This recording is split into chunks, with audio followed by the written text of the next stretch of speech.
warahmatullahi wabarakatuh. Alhamdulillahilladzi arsala rasulahu bil huda wa dinil haqq liyuzhirahu 'alad dini kullihi wa kafa billahi shahida. Asyhadu an la ilaha illallah wahdahu la syarikalah wa asyhadu anna Muhammadan 'abduhu wa rasuluhu la nabiyya ba'dah. Saudara-saudara as-shaimin was-shaimat yang dimuliakan Allah, puji dan syukur kehadirat Allah Subhanahu wa taala senantiasa kita sanjungkan, dan salawat beriring salam buat arwah junjungan kita Nabi besar Muhammad sallallahu alaihi wasallam. Saudara-saudara as-shaimin as-shaimat yang dimuliakan Allah, pada kesempatan kali ini kita akan berbicara tentang tingkatkan motivasi kerja. Kita sekarang berada di dalam bulan puasa, dan kadang-kadang bagi sebahagian orang memahami bahwa kalau bulan puasa ini kita boleh bermalas-malasan dan tidak profesional di dalam bekerja. Kenapa? Karena kita lagi berpuasa. Padahal tidaklah demikian. Karena bulan puasa justru adalah bulan semakin kita menjadi orang yang muntij, yaitu orang yang produktif dalam segala hal, baik duniawi maupun ukhrawi. Dan begitulah yang dicontohkan oleh para salafun saleh, sahabat Rasulullah, dan para pendahulu kita yang mulia dahulu. Di dalam sebuah hadis Rasulullah sallallahu alaihi wasallam bersabda, bunyinya seperti ini: in qamatis sa'atu wa biyadi ahadikum fasilah. Apabila sebentar lagi terjadi hari kiamat, lalu di tangan salah seorang di antara kalian itu ada biji-bijian, biji tumbuh-tumbuhan, fastata'a la taquma as-sa'atu hatta yaghrisaha. Kira-kira sebelum kita lanjutkan hadis ini, ya, kalau hari sebentar lagi mau kiamat, kemudian di tangan kita ada biji-bijian, lalu apa yang kita lakukan? Barangkali kita akan mengatakan akan kita buang, kemudian kita pergi berwudu, kemudian kita melaksanakan sholat, taubat, berzikir, ya, minta ampun kepada Allah sebanyak-banyaknya. Tapi ternyata di dalam hadis ini Rasulullah SAW mengatakan sesuatu yang lain. Maka siapa yang masih sanggup dia untuk menanamnya sebelum terjadi kiamat, maka hendaklah dia tanam, falahu lidzalika ajrun, maka bagi orang itu akan mendapatkan pahala dengan perbuatannya itu. Dari hadis Rasulullah ini, sebenarnya kalau betul-betul terjadi hal seperti ini, sebentar lagi kita akan hari akan kiamat, tidak akan mampu seorang pun melakukan hal tersebut. Ya, pasti dia akan ketakutan dan tidak akan mungkin melakukan hal-hal seperti itu lagi. Namun dari ayat hadis ini Rasulullah SAW mengajarkan bahwasanya begitu pentingnya berbuat, beramal, di mana walaupun bentuknya adalah bentuk amal duniawi, tetapi semuanya kalau dilakukan dengan baik, profesional dan ikhlas karena Allah Subhanahu wa taala, dan ini adalah perbuatan atau amal yang bermanfaat, Allah Subhanahu wa taala akan memberikan pahala.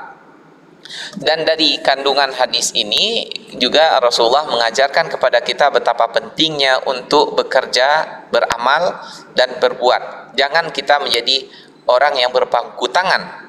Sedangkan hari mau kiamat saja Rasulullah SAW masih menyuruh kita untuk berbuat, beramal, dan itu ada pahalanya di sisi Allah Subhanahu wa taala. Sebagaimana dalam ayat Al-Quran Allah mengatakan, huwallazi ja'ala lakumul arda dalulan famshu fi manakibiha wa kulu min rizqihi wa ilaihin nusyur. Dialah yang telah menjadikan bagi kalian bumi ini menjadi mudah untuk dilalui, maka berjalanlah kalian di penjurunya dan makanlah dari rezekinya, dan kepada Allah lah kalian akan dikembalikan atau dikumpulkan. Kemudian ikhwati fillah rahimakumullah, Rasulullah SAW mengajarkan kepada kita supaya umat Islam ini tidaklah menjadi umat yang pemalas. Seperti doa yang dianjurkan kepada kita untuk mengucapkannya setiap pagi dan sore, Rasulullah mengatakan, Allahumma inni a'udzubika minal ajizi wal kasal wal jubni wal bukhli. Ya Allah, aku berlindung kepadamu dari kelemahan, dari kemalasan, dari kepengecutan dan kebakilan, kepelitan. Dari 4 jenis doa ini menunjukkan kepada kita agar kita menjadi seorang muslim yang aktif, berusaha dan bergerak, tidak bermalas-malasan. Kemudian di dalam sebuah hadis yang diriwayatkan oleh sahabat Rasulullah yang bernama Ka'ab ibnu Ujrah, qala marra 'ala nabi sallallahu alaihi wasallam rajulun fara'a ashabun Nabi sallallahu alaihi wasallam min jaladihi wa nasyatihi ma'ajabuhum. Suatu kali lewat di depan Rasulullah sallallahu alaihi wasallam dan para sahabat seorang laki-laki, ya, yang dimana dia itu gagah perkasa, kemudian tubuhnya kelihatan gesit dan giat, yang membuat para sahabat tercengang. Faqalu, lalu dia berkata, ya Rasulullah, wahai Rasulullah, lau kana hadza fi sabilillah, andaikan pemuda ini atau orang ini menjadikan kekuatan badannya itu untuk berjuang di jalan Allah. Faqala Rasul sallallahu alaihi wasallam, lalu Rasulullah sallallahu alaihi wasallam bersabda, in kana kharaja ala waladihi sigharan fa huwa fi sabilillah, kalau dia keluar dari rumahnya untuk mencari nafkah, menafkahi anaknya yang masih kecil, maka dia berarti berada di jalan Allah. Wa in kana kharaja yas'a ala abawaini syaikhaini kabiraini fa huwa fi sabilillah, kalau dia keluar dari rumahnya untuk mencari nafkah, membiayai kedua orang tuanya yang sudah tua, ya, yang sudah renta, maka dia berada di jalan Allah. Wa in kharaja yas'a ala nafsihi ya'ifuha fa huwa fi sabilillah, kalau dia keluar dari rumahnya berusaha untuk mencari nafkah demi menjaga kehormatan dirinya, maka dia juga berada di jalan Allah. Wa in kana kharaja riya'an wa tafakhuran fa huwa fi sabili syaitan, tetapi kalau dia keluar dari rumahnya dikarenakan riya dan karena ingin bermegah-megah di depan orang lain, maka dia berarti di jalan syaitan. Dari hadis yang sudah kita bacakan tadi, Rasulullah SAW menjelaskan kepada kita bahwasanya apa yang kita lakukan untuk kebaikan keluarga kita, anak, istri, orang tua, ya, kemudian bahkan untuk diri kita sendiri, itu adalah dinilai sebagai perbuatan fisabilillah oleh Allah Subhanahu wa taala. Kenapa? Karena umat Islam dilarang untuk menjadi umat yang berpangku tangan. Mereka harus menjadi umat yang giat. Kemudian di dalam hadis yang lain Rasulullah SAW mengatakan, ma akala ahadun ta'aman qattun khairan min ayyakula min amali yadihi. Tidak adalah seseorang memakan makanan yang lebih baik daripada dia memakan hasil dari jerih payahnya sendiri, yang dilakukan oleh tangannya sendiri. Wa inna nabiyallahi Daud alaihi salam kana yakulu min amali yadihi. Adalah Nabi Daud sallallahu alaihi salam, dia itu makan dari hasil jerih payah tangannya sendiri. Bisa dibayangkan kaum muslimin yang dimuliakan Allah, seorang nabi yang dia itu adalah raja besar, penguasa dunia di zaman itu, tapi dia mendapatkan makanan yang akan dia konsumsi dan dia berikan kepada keluarganya bukan dari hasil sebagai dia seorang raja, tetapi dari hasil kerja tangannya sendiri. Ini menunjukkan betapa mulianya pekerjaan dengan menggunakan tenaga kita sendiri atau kegiatan kita sendiri, begitu. Di mana makna dari hadis ini juga menjelaskan kepada kita bahwa kita jangan berpangku tangan tetapi menjadi umat yang giat. Kemudian Islam mencela orang yang berpangku tangan. Suatu kali ra'a Umar ba'dhan nasi fil masjid ba'da salatil jum'ah fasa'alahum man antum. Umar bin Khattab melihat sebagian orang setelah salat Jumat masih duduk-duduk saja di masjid. Lalu Umar berkata kepada mereka, kalian ini siapa? Qalu mutawakkilun. Mereka menjawab, kami ini adalah orang yang bertawakal kepada Allah. Qala bal antum mutawakkilun. Lalu Umar bin Khattab mengatakan, sebenarnya kalian bukanlah orang yang bertawakal, tetapi orang yang pasrah, ya, menerima keadaan begitu saja. La yaqudu ahadukum ala talabi rizqi fayaqulu Allah marzuqni, Allah marzuqni. Jangan sampai seseorang duduk-duduk saja dalam rangka menunggu rezekinya atau dalam mencari rezeki, lalu dia berkata, ya Allah karuniakanlah aku rezeki, karuniakanlah aku rezeki. Wa qad alima anna as-samaa'a la tumtiru zahaban wala fiddah. Padahal dia tahu bahwa langit tidak akan mungkin menghujani dia dengan emas dan perak. Amma sami'tum qaulallahi, apakah kalian tidak mendengar firman-Nya Allah dalam surat Al-Jum'ah, fa idza qudiyatis salatu fantashiru fil ardi wabtaghu min fadlillah. Apabila kalian sudah selesai melaksanakan salat Jumat, maka bertebaranlah di permukaan bumi dan carilah karunia Allah Subhanahu wa taala. Ikhwati fillah rahimakumullah, ya. Dari sini kita memahami bahwasanya Allah Subhanahu wa taala sendiri berfirman bahwa kita mesti berusaha, ya. Dan itu adalah perintah dari Allah Subhanahu wa taala yang dinilai sebagai ibadah juga. Kemudian Rasulullah sallallahu alaihi wasallam bersabda, la ayakhudha ahadukum hablahu fayahtatibu ala zahrihi khairul lahu min ayyati rajulan fayas'aluhu a'tahu aw mana'ahu.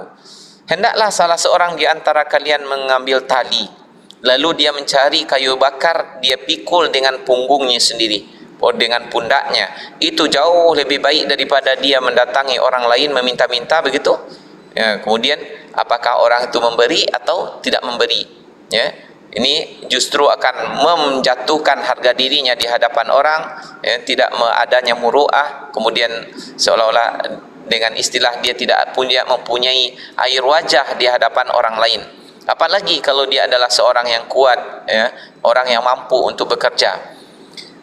Ikhwati fillah rahimakumullah, Ibnu Mas'ud pernah berkata, inni la akrahu an ara ahadakum sabahlalan. Aku amat benci melihat salah seorang di antara kalian menganggur saja, farigon, kosong, tidak melakukan apa-apa. La fi amalid dunya wala fi amali akhirah. Tidak di dalam rangka melakukan perbuatan dunia dan juga tidak melakukan perbuatan akhirat. Jadi kita hidup di dunia ini memang layaknya adalah untuk bekerja dan bergiat, bukan untuk berpangku tangan dan bermalas-malasan. Dan sahabat Rasulullah adalah orang yang paling paham terhadap hal ini, sehingga ketika Abdullah ibnu Abbas berkata kepada generasi sesudahnya, kepada murid-muridnya, andaikan sahabat Rasulullah dulu melihat kesungguhan kalian sekarang, pasti mereka mengira bahwa kesungguhan kalian itu adalah main-main bagi mereka. Bisa dibayangkan bagaimana sungguh dan seriusnya para sahabat Rasulullah yang tidak pernah mengenal lelah, tidak mengenal berleha-leha dan santai-santai. Mereka berpindah dari suatu pekerjaan kepada pekerjaan, kegiatan kepada kegiatan yang semuanya itu adalah bermanfaat. Sebagaimana Allah berfirman di dalam Al-Quran, fa idza faragta fansab. Apabila kalian sudah selesai melakukan suatu perbuatan, maka lakukan perbuatan yang lain, jangan berleha-leha. Kemudian suatu kali Umar bin Khattab melihat ada seseorang, dia duduk-duduk di masjid, ya, beribadah, zikir begitu. Kemudian ditanya oleh Umar bin Khattab, siapa yang menanggung kehidupanmu? Ya, siapa yang mencarikan rezeki untukmu dan keluargamu? Kemudian dia berkata, saya mempunyai sepupu yang dia itu membiayai kehidupan saya dan keluarga saya, dan dia membebaskan saya supaya saya bisa beribadah di masjid terus. Kemudian apa kata Umar? Inna akhaka a'badu minka. Sesungguhnya saudara sepupumu itu lebih ahli ibadah daripada dirimu. Jadi ikhwati fillah rahimakumullah, jangan kira bahwasanya yang ibadah itu adalah kita duduk di masjid kemudian berzikir-zikir terus menerus begitu, dan semuanya yang kita lakukan itu bukanlah lebih baik daripada kita pergi ke tempat bekerja, kemudian kita mencari nafkah, menghidupi keluarga kita dan menutupi kebutuhan diri kita sendiri. Kemudian Rasulullah SAW juga mengatakan, al-yadul ulya khairum minal yadis sufla, wal yadul ulya hiyal munfiqah, wal yadus sufla hiyas sa'ilah. Tangan yang di atas jauh lebih baik daripada tangan yang di bawah, yang dimana artinya tangan yang di atas itu adalah tangan yang memberi, orang yang memberi nafkah, ya, yang memberi infak. Dan sementara tangan yang di bawah itu adalah tangan yang meminta-minta. Allah Subhanahu wa taala lebih mencintai tentunya orang yang memberi daripada orang yang meminta. Artinya orang yang memberi ini adalah orang yang giat di dalam kehidupannya. Kalau tidak, dari mana dia bisa memberi? Ada kelebihan hartanya, makanya dia bisa memberi. Selanjutnya ikhwati fillah, Islam sangat menghargai skill, kemampuan kita. Oleh karena itu maka setiap kita harus mempunyai keterampilan yang bisa dengan itu dia gunakan mencari nafkah dan menutupi segala kebutuhan hidupnya. Rasulullah sallallahu alaihi wasallam mengatakan dalam sebuah hadis, innallaha yuhibbul abda idza amila ayutqinah. Allah mencintai seorang hamba apabila dia melakukan suatu perbuatan itu dilakukan dengan itqan, dengan sungguh-sungguh. Di mana kalau kita lihat ya di dalam Al-Qur'an ada isyarat kepada kita bahwasanya suatu perbuatan yang dilakukan dengan ilmu yang matang, ilmu yang sempurna, itu jauh lebih berharga daripada yang dilakukan dengan tanpa ilmu. Salah satu isyarat yang ada di dalam Al-Quran, Allah Subhanahu wa Ta'ala menceritakan tentang Nabi Sulaiman dengan jin ifrit dan orang yang berilmu, di mana ketika Nabi Sulaiman ingin memindahkan singgasananya Ratu Balkis, lalu dia menawarkan, istilahnya kalau bahasa kita sekarang adalah memberikan tender kepada orang sekitarnya, siapakah di antara kalian yang mampu untuk melaksanakan atau membawa istananya Ratu Balkis, singgasananya Ratu Balkis itu ke sini. Qala ifritu minal jinni ana atika bihi qabla an taquma min maqamik wa inni alaihi laqawiyyun amin. Berkata jin ifrit, saya akan membawanya ke sini sebelum engkau berdiri dari singgasanamu. Ya, ada mengatakan bahwa maksudnya itu adalah sebelum Nabi Sulaiman selesai dari majlis dengan kolega-koleganya atau pengajiannya begitu. Kemudian inni alaihi laqawiyyun amin, aku orang yang kuat dan terpercaya untuk melakukan hal itu. Wa qala alladhi indahu ilmu minal kitabi ana atika bihi qabla ayyartadda ilaika tarfuk. Ya, kemudian berkata orang yang mempunyai ilmu dari kitab, aku akan bawa ke sini sebelum matamu berkedip. Dan di sini yang menang adalah tendernya atau tawaran yang disampaikan oleh orang yang berilmu.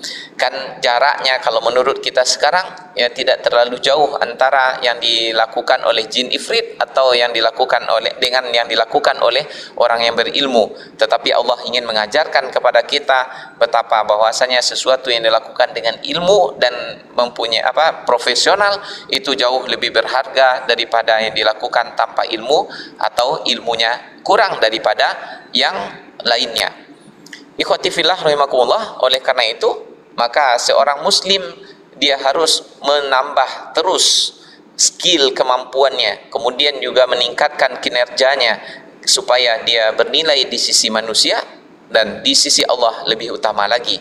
Dan kita perhatikan bahwasanya sahabat-sahabat Rasulullah adalah orang-orang yang mereka mempunyai skill dan kemampuan yang luar biasa di dalam berbuat. Salah satu contohnya ya, ketika kita melihat kenapa ya sahabat Rasulullah Abu Bakar bisa menafkahkan hartanya keseluruhannya ketika dituntut untuk melakukan itu. Apakah dia orang yang pasrah atau jabariyah seperti itu ya?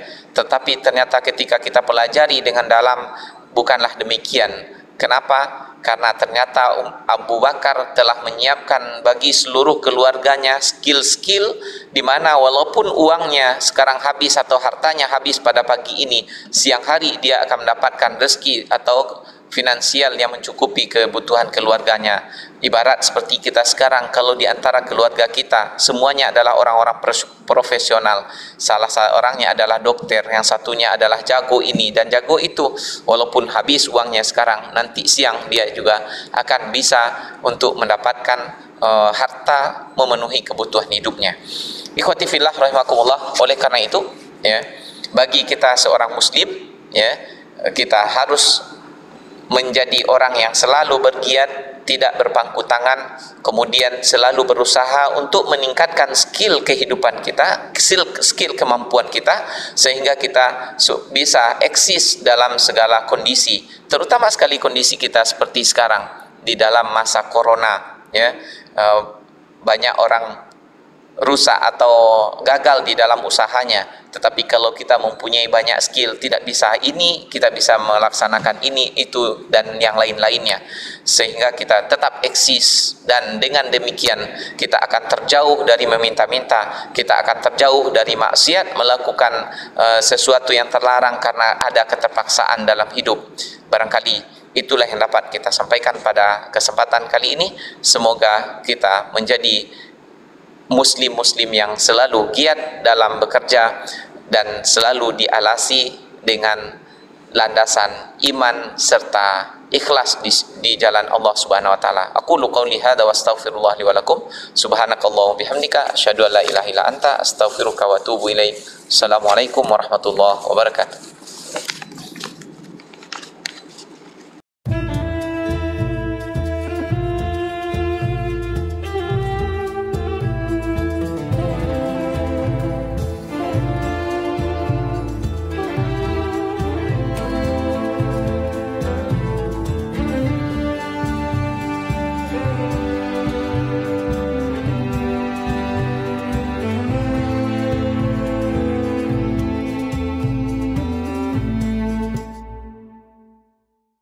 Assalamualaikum warahmatullahi wabarakatuh.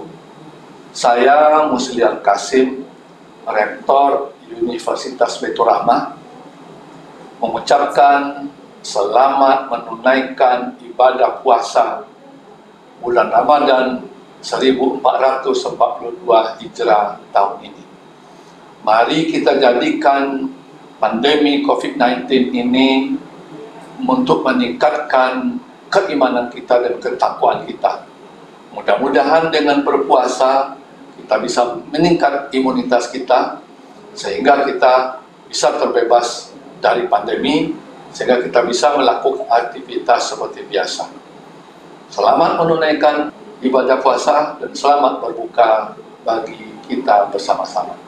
Penerimaan mahasiswa baru Universitas Baitur Rahmah tahun akademik 2021-2022 menerima 5 fakultas dan 10 program studi terdiri dari S1 dan Profesi Kedokteran Umum, S1 dan Profesi Kedokteran Gigi, S1 Manajemen dan S1 Kewirausahaan, S1 Kesehatan Masyarakat, D3 Kebidanan, D3 Radiologi, D4 Keperawatan Anestesiologi, S1 Administrasi Rumah Sakit, S1 Farmasi Klinis, D3 Akademi Keperawatan. Untuk pendaftaran bisa kunjungi pmb.umroh.ac.id. Jangan lupa daftarkan diri ya, agar menjadi bagian dari kita.